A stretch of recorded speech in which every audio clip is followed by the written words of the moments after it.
Salam alaikum. Vous me captez? Revoilà, me revoilou.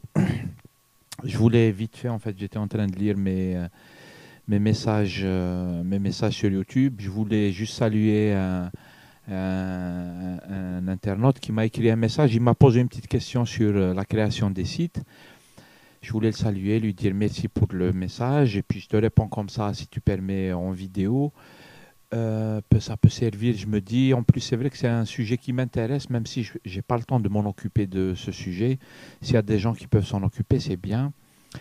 Je pense que sur Internet, Google en général, on peut trouver des informations sur comment créer un site. Par exemple, tu tapes sur Google comment créer un site gratuitement pour commencer. Et tu vas tomber sur des tutoriels et tout, c'est vrai. Moi, je ne peux pas faire des tutoriaux. Ça demande du temps pour faire des tutoriaux. Il faut consacrer du temps. Et là, oh là, je suis un peu dépassé.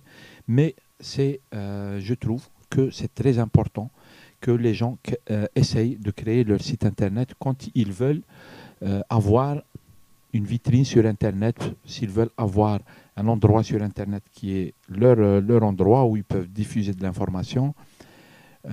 Surtout quand c'est, par exemple, des étudiants, quand c'est, je ne sais pas, des enseignants, des élèves, écoles, des associations, des médecins, à mon avis, j'ai remarqué, ça se voit, les Algériens, ils arrivent, oh là là, c'est bien. Mais elle, parce qu'ailleurs, il y a eu vraiment beaucoup plus que ça. On a vu que pour comparer au Maroc ou à la Tunisie, ça fait déjà longtemps que les gens ils créent déjà leur blog par milliers, que les gens créent des sites, que les médecins systématiquement ils ont leur site et des choses comme ça. C'est bien de s'intéresser à ce sujet. C'est très important. Bien sûr, beaucoup vont me dire, mais j'ai ma page Facebook, donc c'est pas la peine.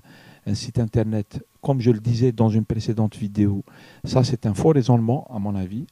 C'est un faux raisonnement parce que on peut avoir une page Facebook, mais il faut savoir que Facebook est un réseau, comme on appelle ça, un réseau fermé, un réseau privé. Donc, pour que les gens aient accès à ta page Facebook, il faut qu'ils aient un compte Facebook. Après, toi, tu es obligé de faire des configurations pour que on peut voir les articles, on peut voir les photos, etc. C'est un réseau qui permet d'avoir des contacts, à mon avis, Facebook.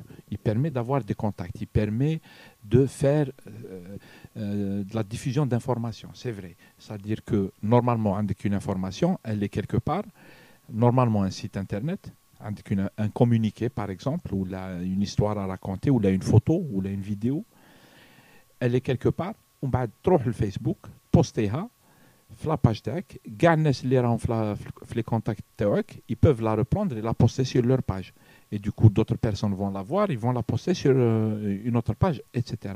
Ça s'appelle faire un peu je sais pas, de la diffusion de liens et tout. Mais Facebook, normalement, les informations théoriques, mais connaissent Facebook.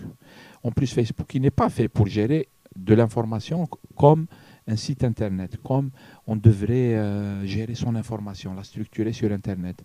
C'est pour ça que tout le monde doit penser à faire un site, ceux qui sont intéressés, bien sûr.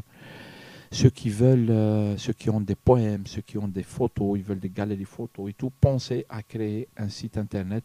En bas, vous diffusez l'information sur votre page Facebook. Mais les gens, quand ils cherchent votre information, ils peuvent la trouver sur votre site. Parce que sur le site, c'est plus facile de trouver l'info. Comme je le disais, sur Facebook, si tu cherches une information postée il y a une semaine, tu ne la trouves pas. Impossible. Va voir les pages là. Parce que l'information n'est pas structurée, en fait. Donc voilà, ça demande, il faut une volonté pour créer un site. L'internaute qui m'a envoyé le message, il demandait comment faire un site sans passer par Blogspot ou WordPress. Moi, ma réponse, c'est, à mon avis, la meilleure des solutions, c'est de passer par WordPress ou Blogspot. Mais moi, je penche direct pour WordPress. Il n'y a rien à dire. WordPress.com, tu crées un blog chez eux. Après, il y a WordPress.org, tu peux créer un blog et tu l'héberges toi-même sur un serveur et tout. Et là, il faut connaître comment on fait pour installer par FTP, par exemple, un script, PHP, il faut une base de données, etc. Ça, il faut les tutoriaux, comment créer soi-même son WordPress. Tu peux taper sur Google et tu vas trouver des tutoriaux. Mais ce que je propose pour ceux qui ne veulent pas se prendre la tête et tout, mais qui ont vraiment besoin de ça, qu'ils créent un blog sur wordpress.com. Et pourquoi WordPress? Parce que d'abord, ما عندهمش les pubs. ما عندكش une fenêtre qui تفتح البلوج تاعك. Il y a une fenêtre qui s'ouvre comme ça de pub et tout. ما عندهمش la pub. وثانيا WordPress, il a quelque chose de très important, c'est que c'est un site, c'est pas un blog, WordPress. On peut l'utiliser comme blog, mais il permet de créer des sites. Pourquoi? Parce que la partie blog, les articles chronologiques qui viennent s'afficher comme ça, comme sur Facebook, comme partout en fait, tu postes un article, après il pousse l'ancien, le premier, le bas il pousse, ainsi de suite. Avec une chronologie haka. Mais sur WordPress, tu peux aussi créer des pages statiques, on les appelle. Généralement, tu crées un menu, navigation, par exemple, tu crées une page qui est statique, elle ne change pas dans le temps, ça s'appelle Qui suis-je? Men Anna. Et tu peux créer, si c'est une association qui crée son site, elle peut créer une page qui s'appelle Statut. La page statut. Et elle va s'afficher dans un menu.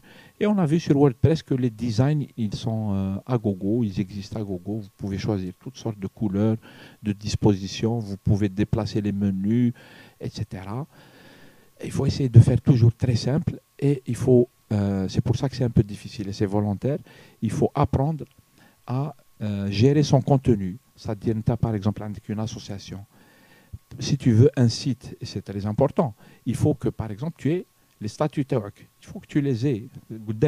Par exemple, tu veux créer une galerie photo, avec les photos.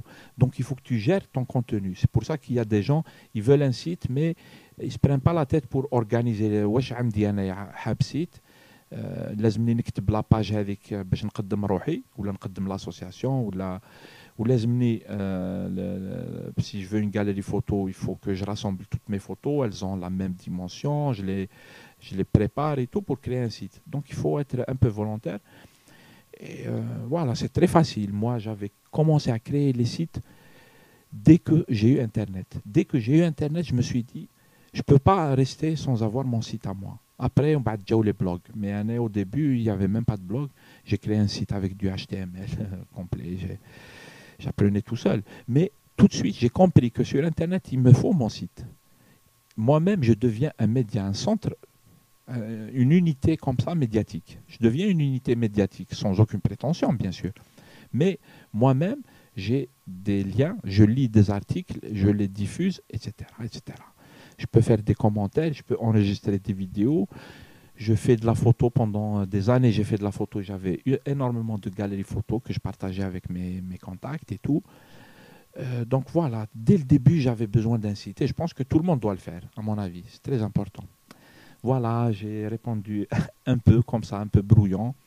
Je sais que Sid qui m'a écrit le message, que je remercie encore, désolé, j'ai pas de réponse pour faire des tutoriaux et tout. Ça demande un peu de travail et j'ai pas le temps. Mais si j'arrive à faire un tutoriel, comment créer un blog, comment créer un site, comment faire un FTP, je le ferai volontiers parce que ça m'a toujours intéressé et j'ai toujours considéré que c'était important. Voilà, j'arrête là. Salam alaikum, j'espère que ça servira. Mais n'hésitez pas à poser vos questions aussi. Je suis prêt à répondre à toutes les questions quand je peux. Et puis à plus tard.